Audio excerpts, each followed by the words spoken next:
নমস্কার বন্ধুরা, নেচার এক্সট্রোভার্টের নতুন একটি ভিডিওতে আপনাদের সকলকে ওয়েলকাম। আজ আমরা আবারও চলে এসেছি নতুন একটি জায়গা নিয়ে। থাম্বনেল দেখে এতক্ষণে আপনারা নিশ্চয়ই বুঝে গেছেন আমরা আজ কোথায় যেতে চলেছি। হ্যাঁ, আজকের ভিডিওটা লাভা নিয়ে। ডুয়ার্সগামী যে কোনো ট্রেনে করে সকাল সকাল চলে আসুন মালবাজার।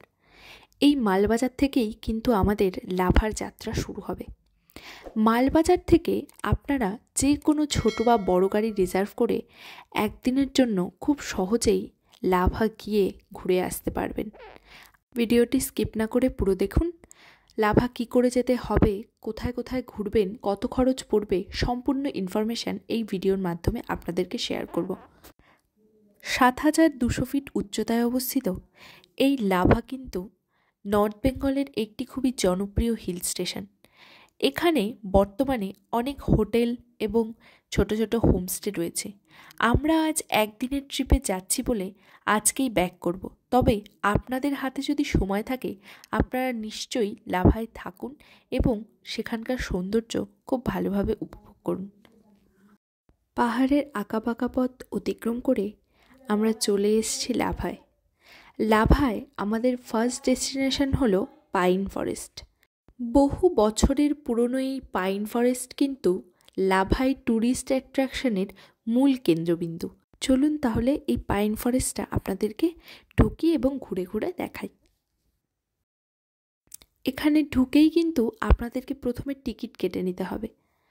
টিকিট কেটেই আপনারা ভেতরে প্রবেশ করতে পারবেন।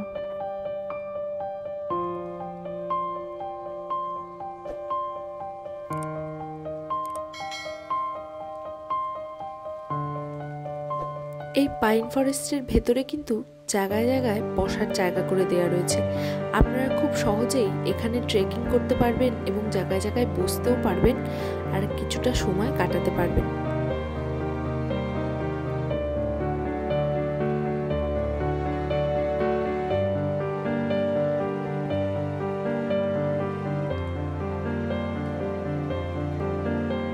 পাইন ফরেস্টের সামনের দিকটার ভিউটা ঠিক এরকম।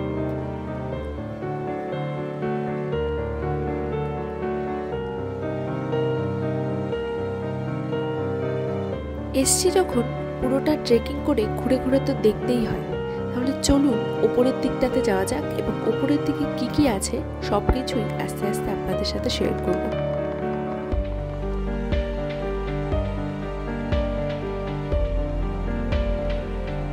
ট্রেকিং করে অনেকটা ওপরে আসার পরে আপনারা পেছন দিকে ঠিক এইরকম একটা ভিউ পাবেন। এটা হলো ওপরের ভিউ পয়েন্ট। এখান থেকে টোটাল নিচের ভিউ দেখতে পাওয়া যায়। আপনারা কিন্তু এই নিচের রাস্তাটা দিয়েই যেতে পারবেন লাভা 8 কিলোমিটার দূরে একটি সুন্দর অফবিট গ্রাম রিসর্টে।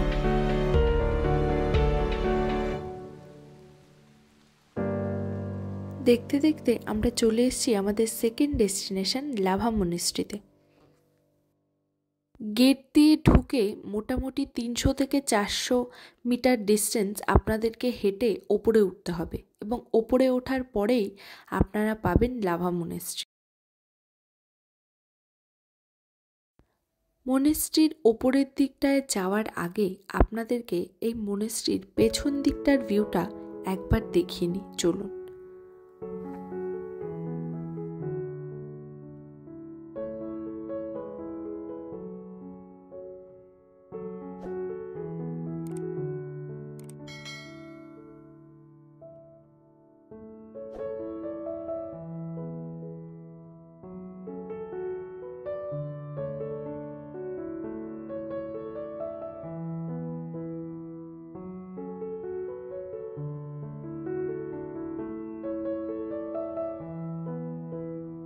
চলুন তাহলে এখন মনিস্ট্রির ভেতরে প্রবেশ করা যাক।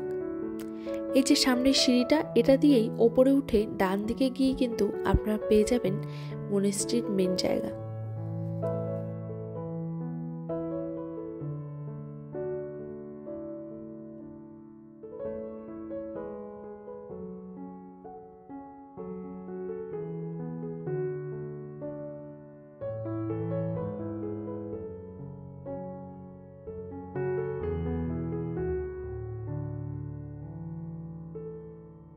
এখন একেবারে মনেস্ট্রির ভেতরে আমরা প্রবেশ করছি। ভেতরে ঢুকেই আপনারা দেখতে পাবেন বৌদ্ধ ধর্মের বিভিন্ন নিদর্শন।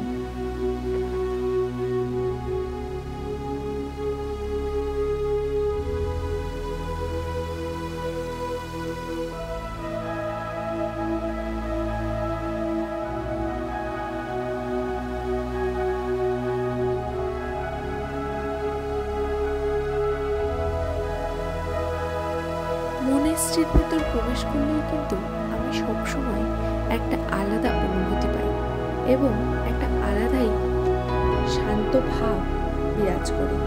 এই দেখুন, বৌদ্ধ আর্ট অ্যান্ড কালচারে কত কিছু এখানে গায়ে বানানো রয়েছে।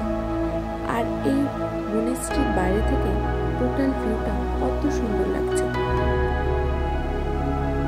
আমরা যেদিন গিয়েছিলাম সেই দিন অত টুরিস্টের ভিড় না থাকায় এই প্রেয়ার হলটিকে দেখুন কত ভালো লাগছে এবং এখানে এই বৌদ্ধ ধর্মের নিদর্শনগুলি সুন্দরভাবে ফুটে উঠেছে।